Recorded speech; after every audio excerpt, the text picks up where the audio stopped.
Dan Evans got the Dodgers back on track as general manager in the early 2000s. I mean, they won the National League Western Division in 2004, and they got their first postseason victory since 1988.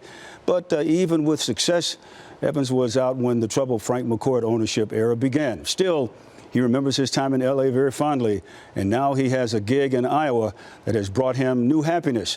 Jill Painter Lopez now has more. Boys in Blue, sponsored by Capozio Buick GMC.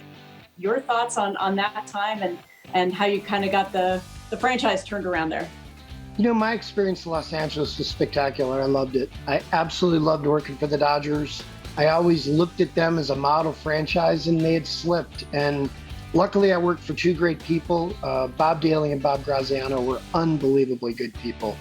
And they gave me a chance to do some really fun things and special things and turn around a franchise that had hit hard times. And you remember those days. I mean, it was it was trying times for the franchise. But my biggest memory is I love living in Southern California.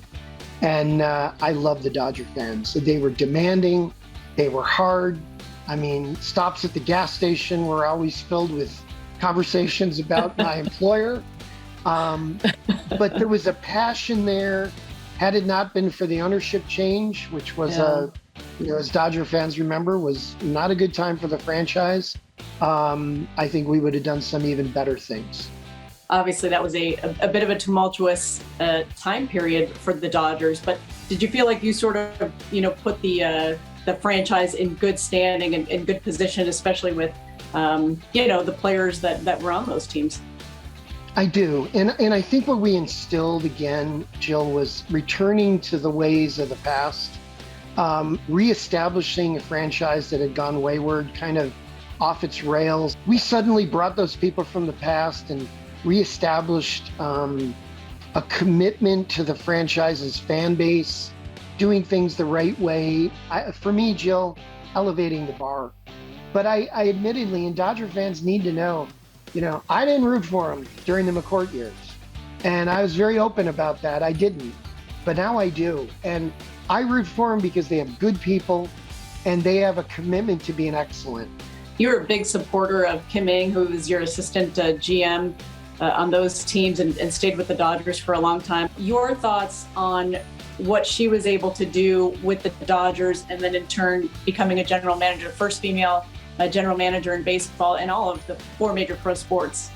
An exceptional person, a fun person, a true pro, and on top of it, great at what she does.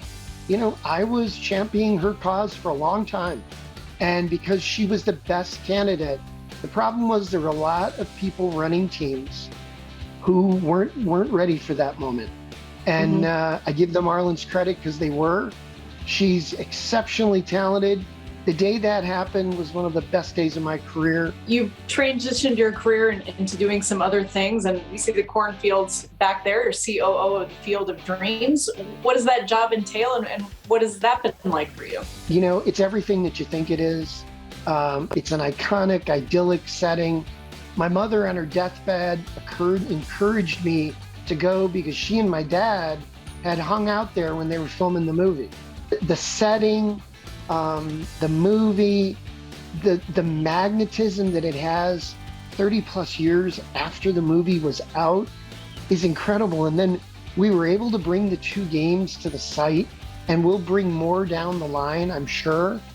And we're excited as heck to share that worldwide.